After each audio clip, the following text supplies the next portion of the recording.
আসসালামু আলাইকুম। রিনাকে দিয়ে তারপরে স্কুলে ক্লাসে ড্রপ করেছিলাম।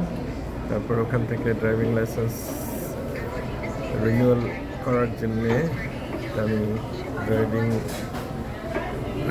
লাইসেন্স রিনিউ করে যে আইসিবিসি অফিস ব্রিটিশ কলাম্বিয়া বার্নাবিতে ওখানে গিয়েছিলাম।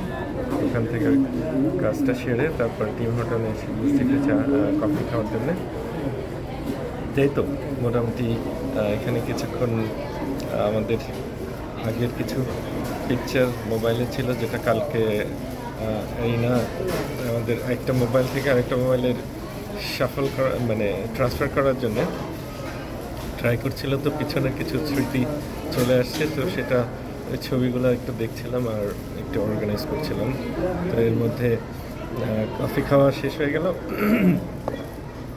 এখন আমি আবার একটা অ্যাপয়েন্টমেন্ট আছে, ওখানে যাব এই আর কি। তো এই তো সব মিলে চলে যাচ্ছে।